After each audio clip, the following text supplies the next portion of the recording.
ان کا نیچرل کھانا جو ان کو ملنا چاہیے وہ ان کو دینے کی بجائے ہم جو یہاں سے آرڈر کرتے ہیں بڑی بڑی ریسٹورنٹس سے کہ جی ہمیں وہاں پہ آرڈر کر دو، او بھائی مانو یہ آپ کیا کر رہے ہو؟ انہی آپ کی عادتوں کے نتیجے میں اب یہ ہمیں سننا پڑ رہا ہے اور ہمیں اب دیکھنا پڑ رہا ہے کہ غیر ملکی جانور اب یہاں نہیں آئے گا۔ سندھ حکومت نے فیصلہ کیا ہے کہ غیر ملکی جانوروں کو چڑیا گھر کے لیے خرید نہیں کریں گے، مفت میں تو وہ آئیں گے نہیں، ہماری کون سی اچھی صورت ہے وہ ہمیں دیکھنے آئیں گے بھائی؟ مجھے تو اپنے گھر والے ہی کہتے ہیں کہ ٹینٹ کرانے کے بعد تو اچھا نہیں لگتا، تو بھائی میں کسی کو کیا اچھا لگوں گا؟ وہ جو خوبصورت جانور ہیں وہ جو آئے ہیں وہی اچھے لگتے ہیں بھائی، ان کا دیدار دیکھنے کے لیے ان کو دیکھ کر خوشی ہوتی ہے محسوس۔ اب ہمیں وہ خوشی بھی میسر نہیں ہوگی، یہ آخری بریڈ ہے جو یہاں ہے، یہ آخری جانور ہیں جن کا دیدار کر لیں۔ جب یہ اللہ نہ کرے لازمی جانا تو رب کے پاس ہر کسی کو ہے، موت برحق ہے، یہ یہاں سے جائیں گے یا چلے جائیں گے اوپر، تو اس کے بعد آپ کو غیر ملکی جانوروں کو دیکھنے کے لیے لاہور، اسلام آباد، کسی اور شہر جانا پڑے گا۔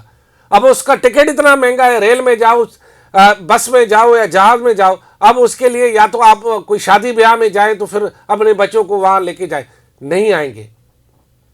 کیوں؟ یہ کیوں ہوا؟ کیا بھائی جب پرائیویٹ فارم ہاؤس میں جگہ سازگار ہے وہاں وہ رہ سکتے ہیں تو چڑیا گھر میں کیوں نہیں ماحول؟ کیوں یہاں کیوں بیمار ہوتے ہیں جانور؟ یہاں تناؤ کیوں پیدا ہوتا ہے ان میں؟ یہ میں نہیں کہہ رہا ہوں، یہ چیف سیکرٹری کے اجلاس میں بات کہی گئی بھائی، حقیقت بتا رہا ہوں۔ اور وہاں یہ بھی کہا گیا کہ جو باقی بچے ہیں ان کے خوراک کا مناسب بندوبست کیا جائے۔ اس کا مطلب کیا ہے؟ نہیں ہے نا، میں کسی پر الزام نہیں لگاتا ہوں، بہرحال مرنے والے تو مر رہے ہیں نا بھائی، جانور مر تو رہے ہیں نا۔ اور یہ بات میں نہیں کہہ رہا ہوں، سندھ کے چیف سیکرٹری کہہ رہے ہیں کہ اب جانور نہیں خریدیں گے، یہاں ان کے لیے ماحول سازگار نہیں۔ اللہ اس کا بھلا کرے، کم سے کم سچی بات تو کہہ دی ہے نا چیف سیکرٹری نے۔ اب ہم کیا کریں گے؟ ہمارے پاس تفریح ویسے ہی نہیں ہے۔ دنیا میں جس بھی پورٹ سٹی میں جاؤ اتنا خوبصورت ہے، آپ دبئی جاؤ کتنا خوبصورت ہے، سنگاپور جاؤ کتنا خوبصورت ہے۔ واحد اس خطے میں ہمارا پورٹ ہے جو بدصورتی کا شکار ہوتا جا رہا ہے، پورٹ سٹی ہمارا۔ کسی زمان میں وکٹوریا سٹی ہوتا تھا، پانی سے پورا شہر دھویا جاتا تھا، اب پانی پینے کے لیے نہیں ہے، شہر تو دور ہے، دھونے کی بات ہے، گٹر کا پانی شاید شہر دھو لے وہ بھی روڈ خراب کر دے گا اور ہماری 4-5 پودے وہ بھی جل جائیں گے۔ تو یہ تشویشناک بات ہے ہمارے لیے، خصوصاً کراچی میں بسنے والوں کے لیے اور کراچی میں آنے والے ان شہریوں کے لیے جو یہاں تفریح کے لیے آتی ہے، ان کے لیے تشویش کا باعث ہے۔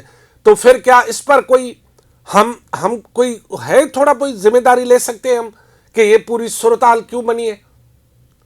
یار کیا اس سے پہلے یہ رپورٹ کبھی آئی ہے کہ ہمارے چڑیا گھر کا ماحول، جگہ اور جو یہاں کا انوائرمنٹ ہے وہ غیر ملکی جانوروں کے لیے مناسب نہیں ہے، وہ مر جاتے ہیں، بیمار ہو جاتے ہیں، تناؤ پیدا ہو جاتا ہے ان میں؟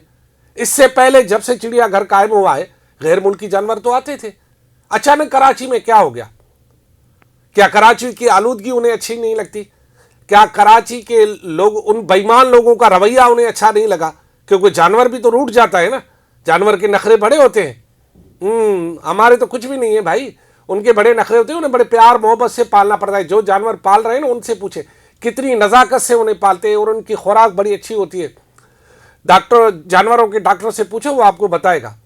بہرحال میں ادھر چڑیا گھر پہ آتا ہوں۔ چڑیا گھر میں آخر ہے کیا ایسا؟ چڑیا گھر کوئی سیارے پہ موجود ہے کہ جہاں کی فضا باقی فارم ہاؤس سے مختلف ہے؟ سمجھ میں بات نہیں آئی، بات سمجھ میں نہیں آئی۔ اور میں سمجھتا ہوں کہ اس بات کی وضاحت ہونی چاہیے کہ کیا کوئی وہاں بنگالی جادوگر بیٹھا ہوا ہے کہ وہ غیر ملکی جانوروں پر جادو کر رہا ہے، وہ بیمار ہو رہے ہیں؟ کیا مسئلہ کیا ہے بھائی؟ کیا ہے؟ کیا وہ حقیقت بیان کرنی چاہیے، جو حقیقت ہمیں اب مستقبل میں ایک بڑی سستی آنکھوں کی ٹریننگ والی جو تفریح ہے اس سے محروم کر رہی ہے۔ اور اس معاملے کو لے کر کراچی کے شہریوں کو کچھ سوچنا چاہیے، جو کراچی میں آ رہے ہیں ان کو کچھ سوچنا چاہیے، اور انتظامیہ کو سوچنا چاہیے۔ ہم نے اپنے شہر کا کیا حال کر دیا؟ اب تو جانور بھی یہاں نہیں آئیں گے بھائی، نو انٹری غیر ملکی جانوروں کی. بس خوش ہو گئے. سنبھالو شہر کو دیکھتے ہیں کیسے سنبھالتے ہیں بھائی. یار میں آج بڑا دکھی ہوں کیونکہ شاید میں تو ان کا دیدار کر لوں, میری آنے والی نسل شاید ان کا دیدار نہیں کر پائیں گی اپنے ہی شہر کراچی میں, جو میرا پیارا شہر ہے. آئی لو یو کراچی. لیکن ہم سے لوگ نفرت بہت کرتے ہیں. اللہ حافظ.